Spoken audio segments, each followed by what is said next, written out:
di Kompas TV.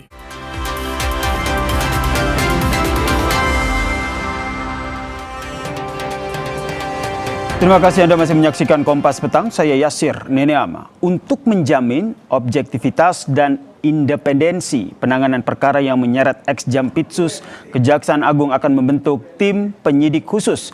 Proses penyidikan juga akan mendapatkan supervisi dari KPK. Kapus Penkum Kejagung Anang Supriyatna mengatakan penanganan perkara akan dilakukan oleh tim penyidik khusus yang dibentuk oleh pelaksana tugas Jampitsus, saudara. Anang juga menyatakan tim tersebut akan diisi oleh penyidik yang tidak memiliki konflik kepentingan agar proses hukum berjalan secara objektif.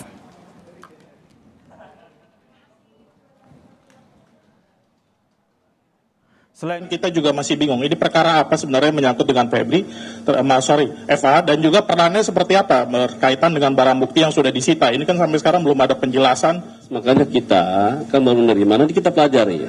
Nanti penyidik di Kejaksaan Agung, kita akan membentuk penyidik khusus.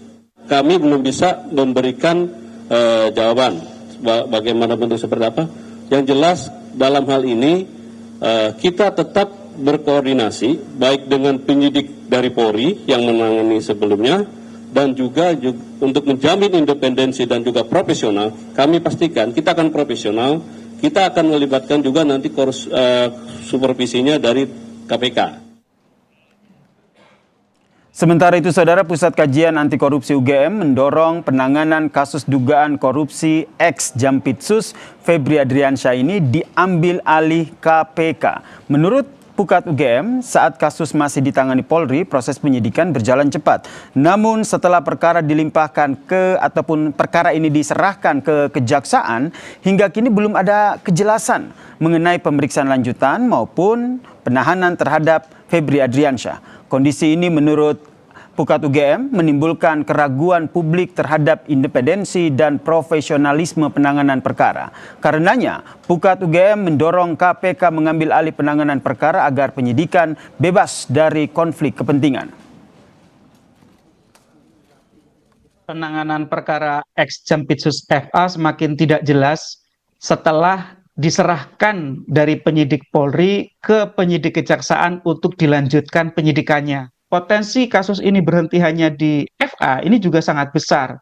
Sedangkan tipikor itu adalah organized crime, kejahatan yang terorganisir yang jarang dilakukan oleh seorang diri dari pelakunya. Untuk mengatasi persoalan ini, ada satu jalan menurut Undang-Undang Nomor 19 Tahun 2019, yaitu perkaranya diambil alih oleh KPK, bisa jauh lebih objektif dan independen. Oleh karena itu, kita tunggu keberanian KPK untuk mengambil alih perkara FA ini.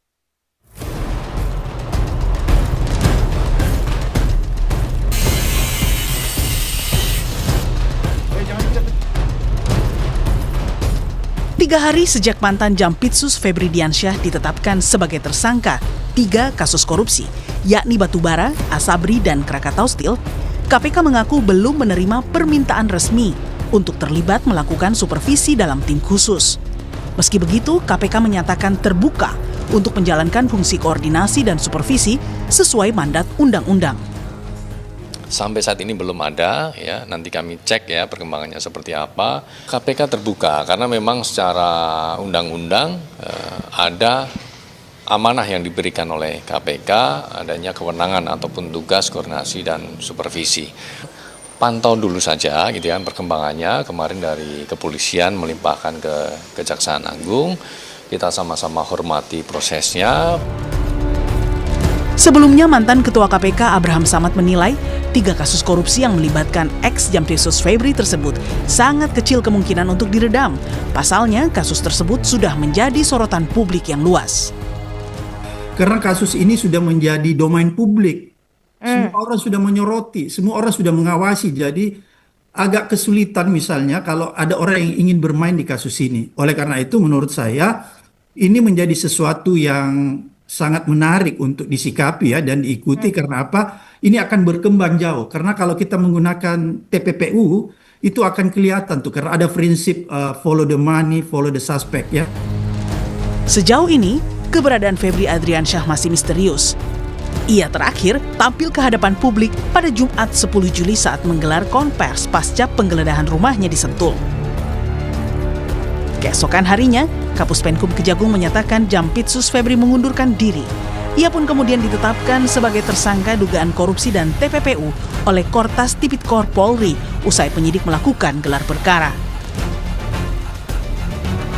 Sejak saat itu, keberadaan Febri menjadi tanda tanya. Tim Liputan Kompas TV.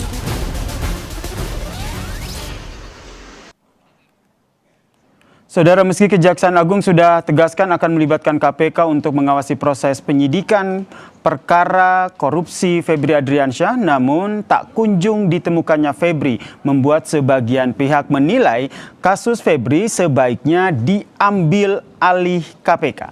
Kita bahas bersama dengan pengamat hukum dan kepolisian, Pak Anton Carlian, dan juga peneliti Pukat UGM, Bang Zainur Rohman yang telah bergabung di Kompas Petang. Selamat petang semuanya. Selamat petang.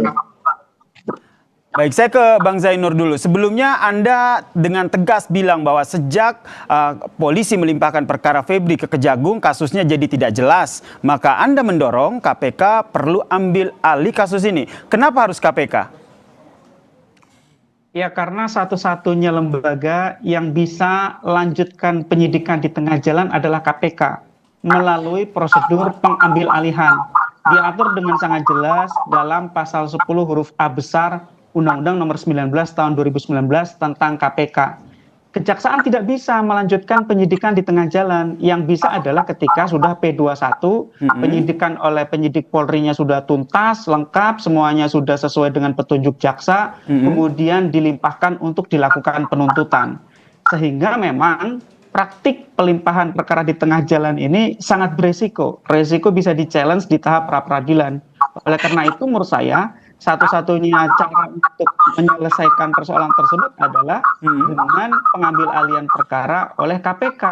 KPK diberikan kewenangan dengan jelas. Meskipun memang di situ ada syarat-syarat yang harus dipenuhi ya, tetapi menurut saya syarat-syaratnya sudah sangat terpenuhi. Misalnya di situ ada keraguan soal melindungi pelaku misalnya, atau juga penyelesaian perkaranya tertunda, atau juga di situ ada campur tangan pemegang kekuasaan.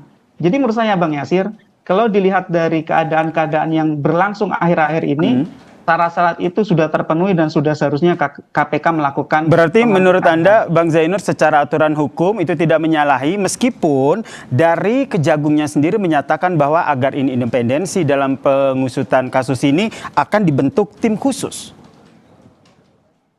Ya, dasar Kejaksaan Agung mengambil perkara di tengah penyidikan tidak ada.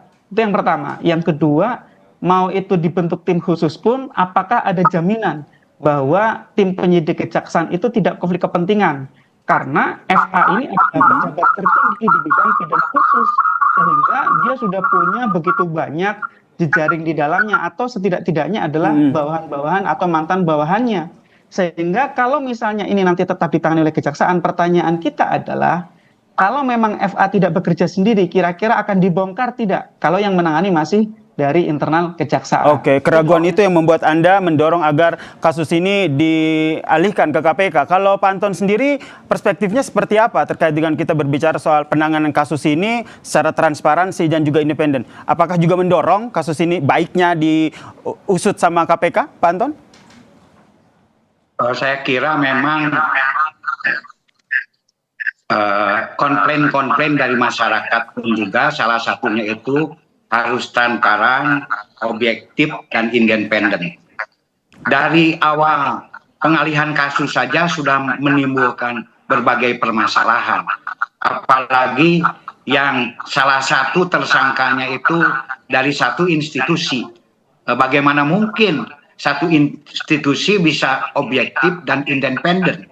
Nah, di sini justru KPK sangat-sangat berkepentingan atau berwenang untuk bisa mengambil alih kasus ini.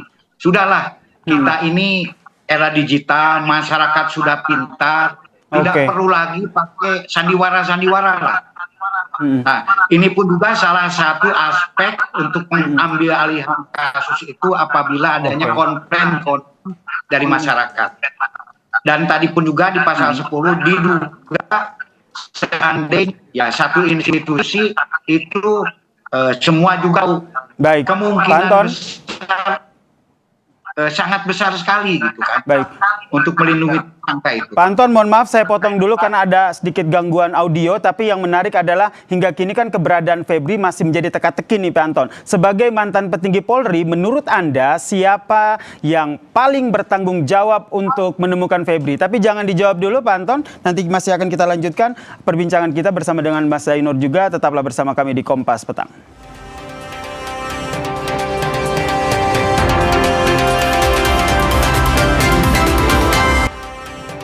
Pengamat hukum dan kepolisian Pak Anton Carlyan dan juga peneliti Pukat UGM Bang Zainur Rohman masih bergabung bersama kami terkait dengan dialog kita petang ini. Dan tadi pertanyaan gantung saya ke Pak Anton adalah terkait dengan teka-teki keberadaan dari ex-Jampitsus Febri Adriansyah. Menurut Anda siapa yang paling bertanggung jawab untuk menangkapnya? Yang paling bertanggung jawab untuk menangkap ya yang menangani kasus ini. Siapa sekarang ini yang menangani kasus sekarang ini, apakah sudah dilimpahkan ke kejaksaan atau ke kepolisian? Karena jangan sampai kasus ini menjadi pakem. Tidak ada yang bertanggung jawab. Jadi betul-betul jelas penyerahannya baik secara administratif maupun secara hukum. Dan bisa juga misalkan kepolisian nanti apabila sudah diserahkan ke kejaksaan minta bantuan kepada kepolisian, tapi itu sifatnya minta bantuan. Namun kalau memang sudah ditangani oleh kejaksaan ya nggak bisa lagi, masa harus cawe rumah tangga orang lain gitu kan. Ya, yang bertanggung jawab sekarang saya belum mengetahui pasti apakah betul-betul sudah diserahkan ke kejaksaan ataukah belum. Nah, ini yang ingin saya konfirmasi. Ini harus cepat mungkin. Pak Anton, ini yang ingin saya konfirmasi juga sehingga tidak sampai salah kaprah terkait dengan kasus ini. Karena dari Kejagung sendiri menyatakan bahwa belum ada pelimpahan tapi masih penyerahan berkas. Dan terbaru adalah penyerahan Mindik dan juga BAP dari polisi ke Kejagung. Ya ini harus ditanyakan betul, jangan sampai nanti pun juga mencari kambing hitam. Tidak ada tersangka karena salah satu adanya pembiaran. Makanya seandainya demikian kan jadi dilipat. Justru lebih bagus ya tangani saja oleh yang independen lah. Dan menurut kita semua pun juga tahu bahwa sekarang yang independen dalam hal ini ya KPK. Jadi saya sangat setuju kalau kasus ini dilimpahkan ke KPK, sekalipun ini maaf ada Satgasus apapun juga.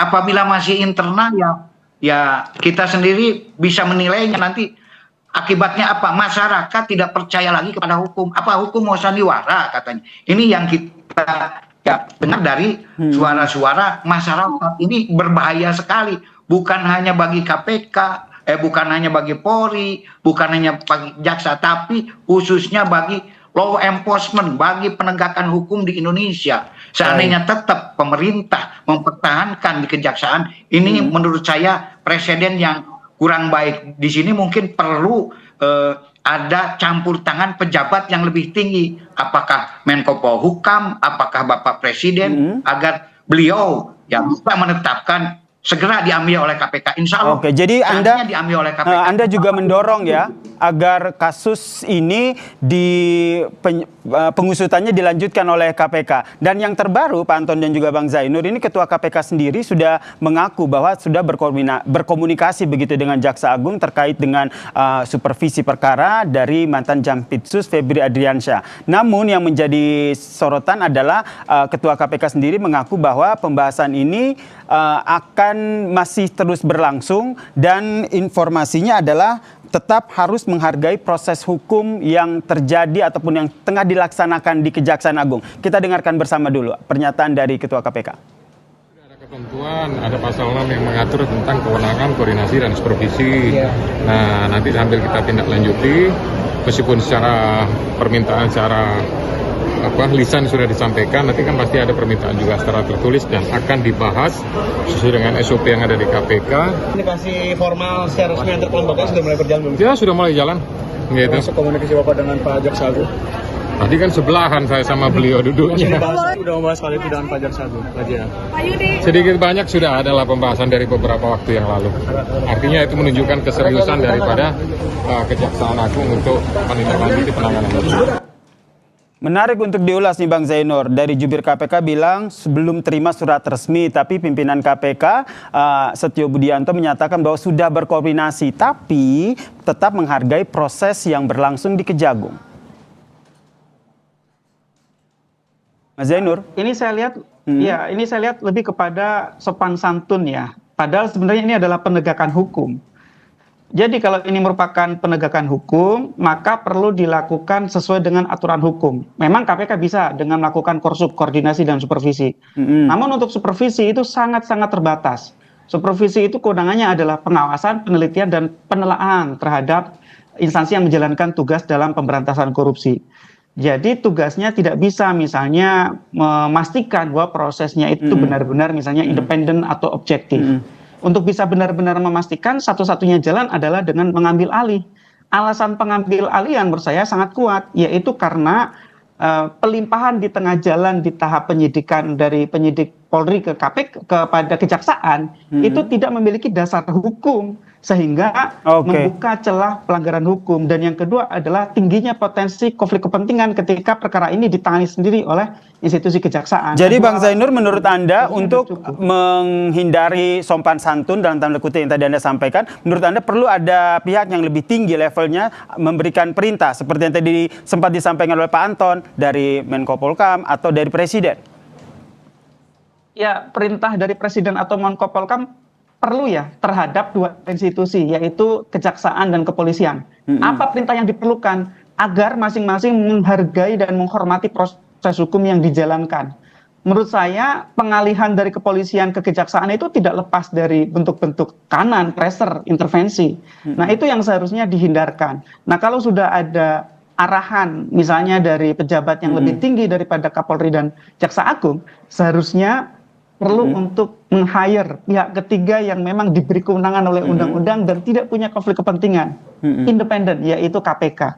Jadi kanan publik itu sangat kuat, dan saya lihat di mana-mana kalau kita lihat di sosmed, kita lihat perbincangan publik di warung kopi, semua sama, semua menunggu aksi dari KPK untuk ambil alih. Tapi saya paham bahwa kemungkinan KPK tidak akan berani di posisi sekarang sebelum ada sinyal. Sinyal dari siapa ya? Sinyal dari kekuasaan tertinggi negara. Kalau sudah ada sinyal misalnya agar prosesnya itu independen, saya berpikir KPK pasti akan berani. Bang Yasir. Kalau Pak Anton sendiri melihat kalau seandainya KPK sebenarnya mau tapi menunggu sinyal dari yang lebih tinggi, Pak Anton melihatnya apakah itu akan diberikan, instruksi itu akan diberikan? Saya kira lambat laun akan diberikan. Karena saya masih tetap ditangani oleh Kejaksaan, masyarakat gaduh. Nah, salah satu kegaduhan itu konflik masyarakat pun juga ini salah satu syarat di dalam poin itu dialihkan kembali gitu kan. Jadi ini dan kenapa? Karena masyarakat percaya salah satu ya tersangkanya ada dalam institusi tersebut, kemudian institusi tersebut menangani. Ini kan ya seperti main-main gitu kan. Ini hukum gitu kan. Jadi ya sebaiknya ini demi menyelamatkan hukum segera ya pimpinan tertinggi atau siapapun juga untuk bisa bukan hanya kepada Polri dan Kejaksaan tapi bisa memerintahkan mungkin agar segera kasus ini diambil alih gitu. Jadi menurut Anda hanya melindungi satu orang, penegakan hukum, trust penegakan hukum ini jadi menurun di hadapan masyarakat. Meskipun Pak Anton dari Kejaksaan Agung sendiri sudah menyatakan bahwa biar ini transparan dan independensi akan dibentuk tim khusus. Belum cukup ya menurut Anda ya?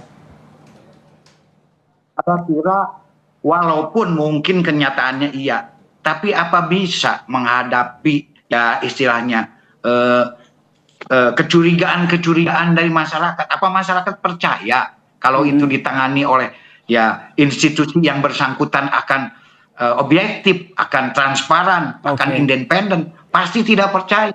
Ini kan sama dengan mencari masalah sendiri. Jadi ya mendingan lepaskan saja masalah. Dan memang secara undang-undang juga ada institusi yang memang berwenang untuk ya menangani.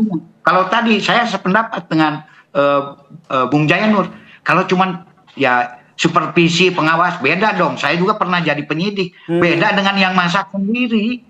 Ya pengawas kan sewaktu-waktu. Kadang-kadang kalau diminta saja, memang melekat terus tidak.